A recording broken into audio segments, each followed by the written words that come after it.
Bom, eu comentei aqui sobre o programa Conversa de Mãe, o qual eu tenho o maior carinho em fazer na Rádio Bandeirantes FM, na Sul América Trânsito. E hoje nós trouxemos aqui mais uma vez um quadro para vocês conhecerem um pouco desse trabalho, que é essa relação, né? Um trabalho árduo, gente, diário, de mãe e filho. Quando eu digo mãe, é mãe, pai, tia, tio, vô, todo mundo que cuida dessa criança. Então preste atenção porque chegou a hora de termos um papo de mãe, uma conversa de mãe.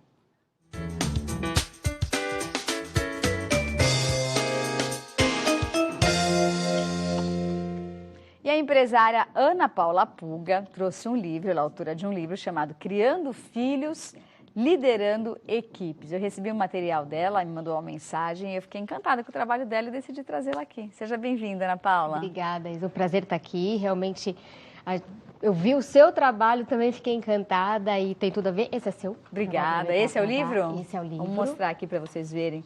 Criando Filhos, Liderando Equipes. É o primeiro livro que você escreve? Isso, é o primeiro. E a gente já está trabalhando num novo projeto com esse tema também, né, sobre resgate de valores e relações fraternas. Em decorrência de um último post que eu fiz, assim, que foi uma explosão de compartilhamentos, carta para minha futura nora, assim, que foi super curioso. Foi uma surpresa para mim, mas ele bombou.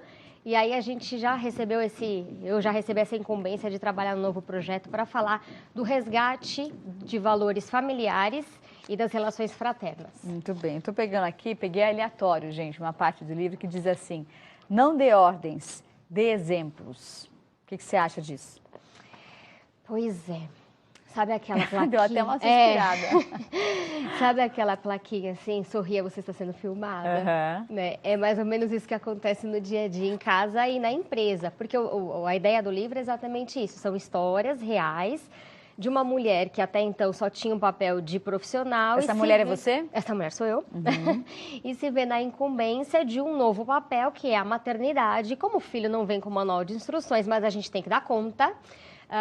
As minhas descobertas para cada situação, uma nova descoberta de competências que eu já tinha, que eu sabia lidar em algum outro contexto da vida aplicada ali na maternidade. E essa questão de não dar ordens, dar exemplo, é fantástica. Você pega seu filho, às vezes, falando alguma coisa, palavrão, né? Mas, rapaz, onde você aprendeu a falar isso? Quem te ensinou? Ninguém. Ninguém precisa ensinar. Ele está te filmando. Então, em algum momento, você falou alguma coisa. A mesma coisa na organização. Você, às vezes, faz o que eu falo, não faço o que eu faço. Também não funciona muito, porque o seu exemplo é exatamente o que vai motivar e desencadear muito mais, garantidamente, o comportamento dos seus filhos e da sua equipe do que só a teoria. E eles são uma esponjinha, né? Eles captam tudo, eles sugam absolutamente tudo que está ao seu redor. Por mais que você queira esconder, disfarçar, fazer de conta que não está acontecendo, ele dá um banho em você. A criança, ó, dá uma rasteira, já está sabendo de tudo. Já foi, já voltou e está sentado te assistindo. Com certeza. Né? Ele vira um mini pai, uma mini mãe, né? É uma mini gente, assim. É um ser humano, né? É um ser humano. Quando a gente... principalmente mãe de primeira viagem, quando pega o filho e fala: o que eu faço? Faz o mesmo que você gosta que faça com você. Tem uma história bacana que eu gosto de compartilhar, que uma amiga minha, toda vez que quando o filho ia dormir, ela ia lá no berço e colocava o dedo aqui assim, ó, para ver se o bebê estava respirando, que tinha medo do bebê sufocar ou, enfim, virar óbito por não conseguir respirar. Então, sei lá, não sei qual o tempo certo, mas ela disse que eram muitas vezes que ela ia até o quarto do bebê, até o berço e colocava o dedinho para ver se estava respirando. Aí ela me contou essa história, e aí eu falei para ela, falei assim: você gosta, quando você está dormindo, que eu vá até você e fique assim, enfiando o dedo para ver se está... É a mesma coisa que criança, né? Você vai conseguir dormir a noite inteira, se eu ficar a noite inteira colocando o dedo para ver se você está respirando? Exatamente. Então, acho que é mais ou menos por aí, né? Mas de onde surgiu a ideia de criar um livro baseado nesse universo da puericultura, nesse universo da criança, né? Da relação de mãe e filho?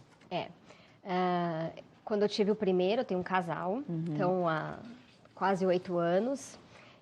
Assim que eu saí de licença maternidade, estava em licença, a gente sai da empresa, mas a empresa ainda não sai da gente. Você trabalhava numa empresa sua ou... Era a última empresa que eu trabalhei efetiva, eu coordenava o departamento de RH, que é a área que eu sou, de recursos humanos. E aí, ainda conectada mentalmente, né, e virtualmente, Mas vivendo tão magicamente aquele momento, foi tão lindo, era cada coisa que ia acontecendo, então eu ia observando assim, poxa, aqui o pai pode me ajudar, então eu preciso delegar. Aqui é só eu, né? E como que eu faço? Poxa, o pai acertou, vamos dar esse feedback.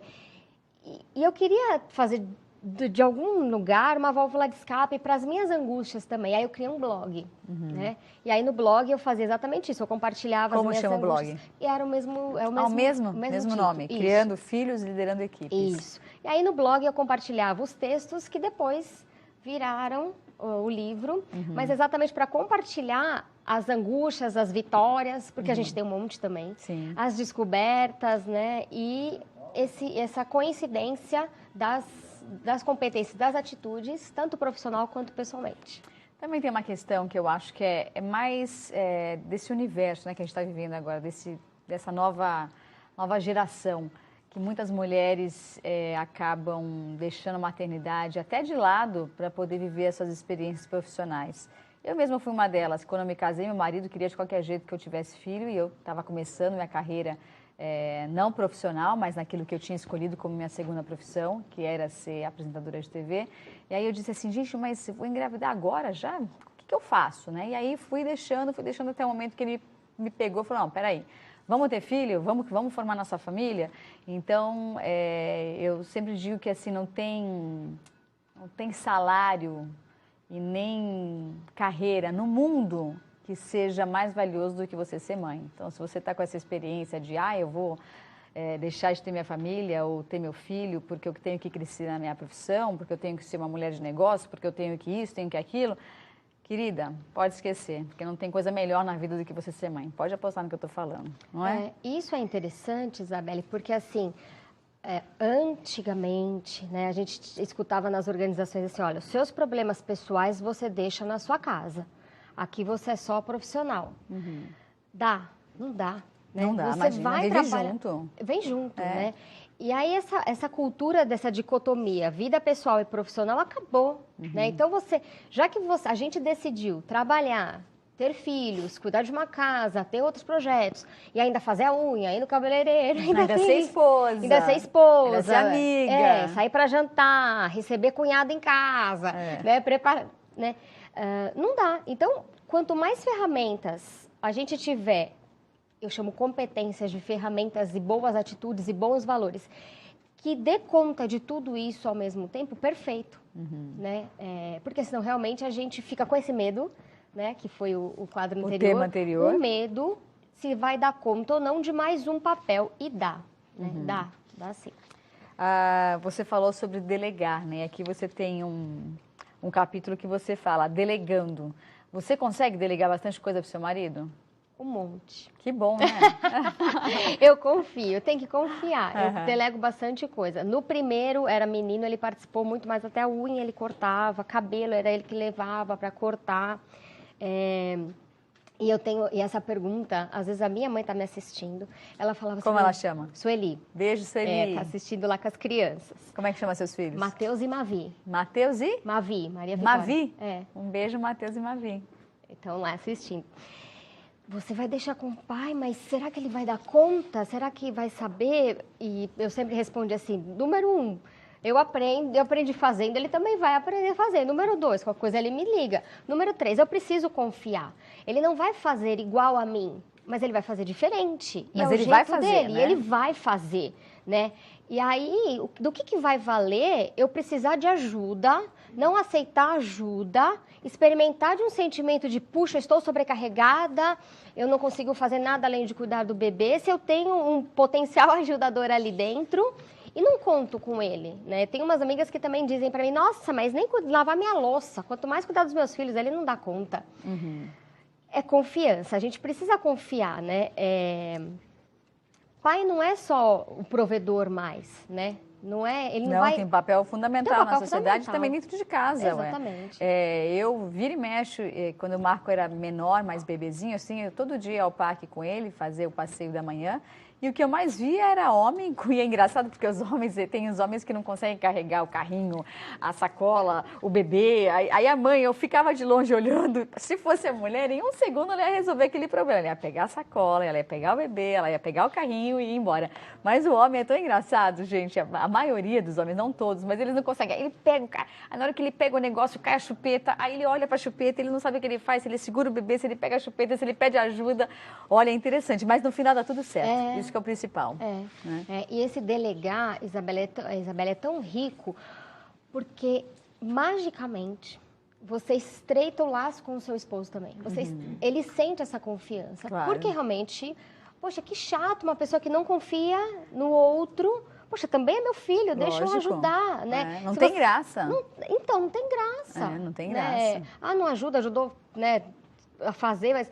Então, deixa ele ajudar. Se ajudou a fazer, ótimo. Ajudou a fazer, não. 50% de cada um. As reclamações, eu recebo muitos comentários, muitos e-mails que as mães falam, nossa, marido não ajudou a fazer, agora não quer ajudar a cuidar. E eu pergunto assim, você deixa? Né? Qual o espaço que ele tem para participar?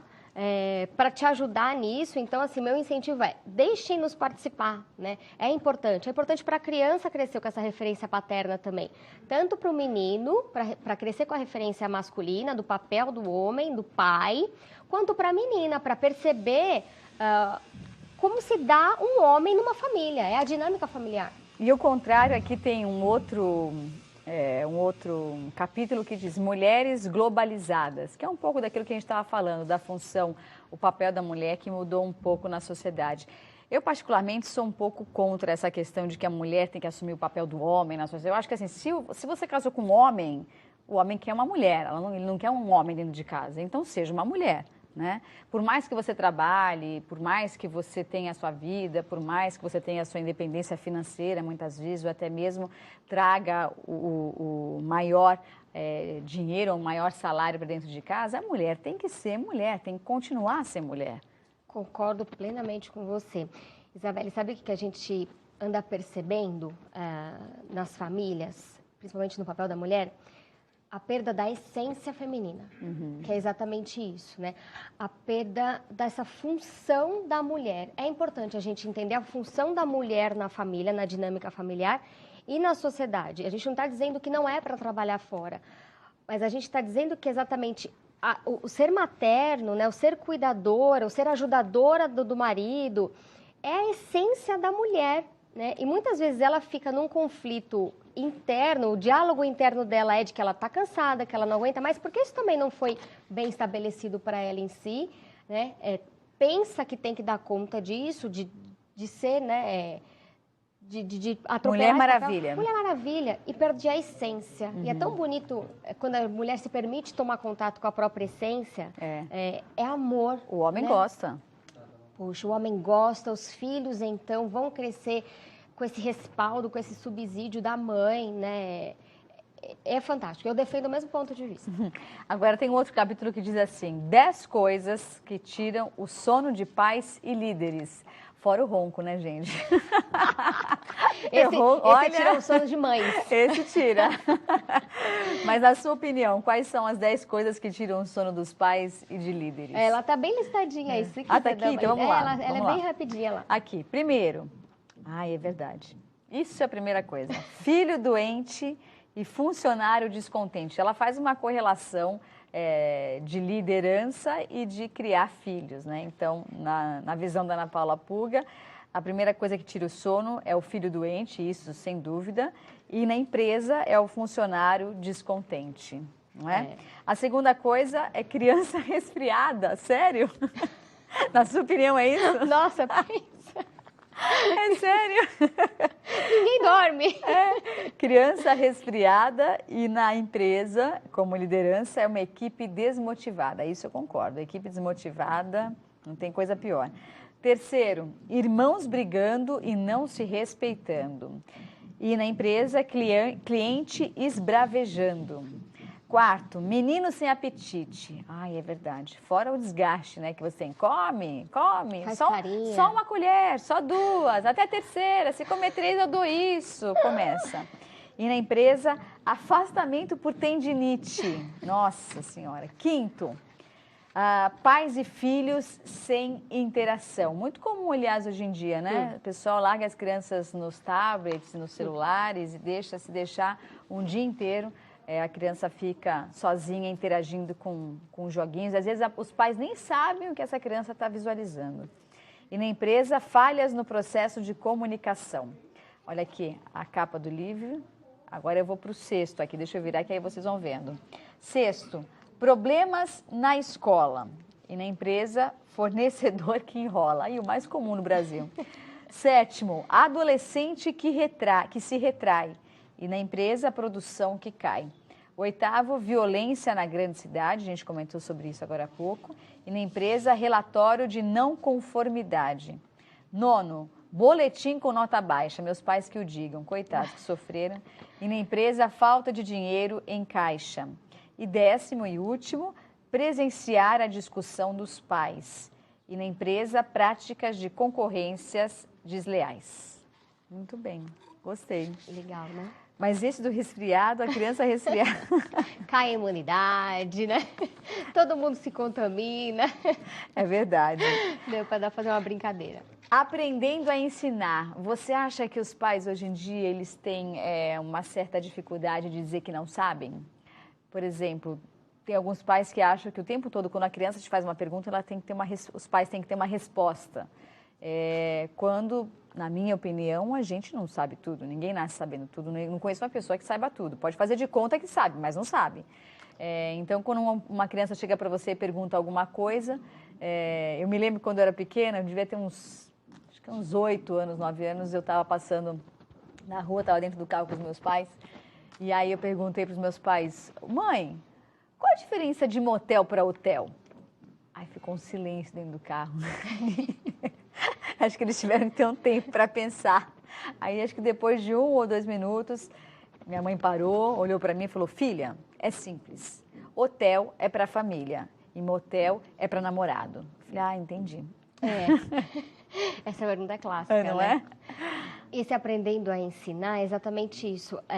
Tem uma virtude que é muito importante na paternidade e na maternidade, que humaniza o pai e humaniza a mãe, que é a humildade. Uhum. Você dizer que você não sabe aquela resposta na hora e que você vai descobrir, e depois quando você descobrir, realmente você vai dar. Ou ainda, tentar ensinar alguma coisa para o seu filho. O exemplo do livro é assim, bater palmas, né? Então, a criança tem 1 aninho, se você disser bata palma, 8 meses, se você disser bata palmas, ela não vai entender o que é bata palmas, ela tem que relacionar. Você tem que dar um passo atrás para que a criança dê 2 à frente, né? Inteligência emocional na paternidade e na maternidade, né? Então, eu tenho que muitas vezes me esvaziar, Daniel Goleman diz isso, né? Na inteligência emocional, esvazia seu copo para preencher com coisas, para atender a sua demanda atual, para ser diferente, para a dinâmica acontecer, para todo mundo experimentar de um sentimento positivo e ter resultado bacana e positivo. E o aprendendo a ensinar é exatamente isso. A gente chega com um monte de preconceito, um monte de paradigma, que muitas vezes o filho está com uma necessidade que você tem que quebrar tudo isso. Então, você tem que aprender a ensinar. Tem que romper, né? Tem que romper, exatamente. Tem um outro aqui também que diz assim, seus filhos e funcionários precisam ser ouvidos. Sabia? Você os ouve. Hoje em dia, as pessoas vivem o tempo todo com o celular do lado, mexendo no celular e fazendo. Outro dia eu estava conversando com uma amiga minha, que é psicóloga infantil, e ela diz assim, presta atenção no seu filho, quando ele te perguntar alguma coisa, você tiver com o celular, se você não deixar de mexer no celular, parar e olhar nos olhos dele, é como se você não tivesse respondido. Então, qual é o tempo, né? A questão não é o tempo que você passa, é a qualidade do tempo que você passa com os seus filhos, né? Isso é interessante nesse exemplo que você deu, porque a comunicação é verbal e não verbal. Se você está olhando para o seu celular, fazendo alguma coisa que intencionalmente é importante para ti também, não é só, né? Vamos dizer que a intenção é má naquilo, você está respondendo alguma coisa importante.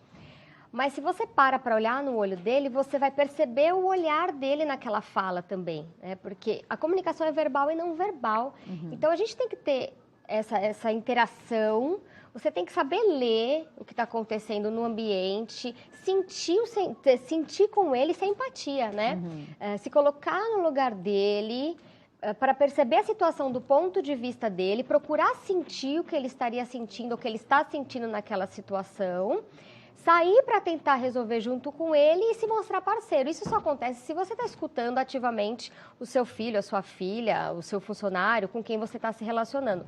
A comunicação é sempre um ponto crucial nos problemas de relacionamento e de conflitos familiares, ou a falta de comunicação, na verdade, é um ponto que a gente sempre diagnostica quando a gente está trabalhando com família, com coaching.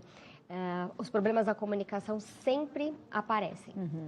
Porque se você não consegue compartilhar, né, mostrar aquilo que você necessita, como é que o outro vai saber? Exatamente. Não tem como, né? Não tem, ninguém adivinha. Exatamente. Né? Aqui você diz assim, reconhecer, respeitar, repensar. Os 3 R's do relacionamento interpessoal. Fundamental para você criar um filho.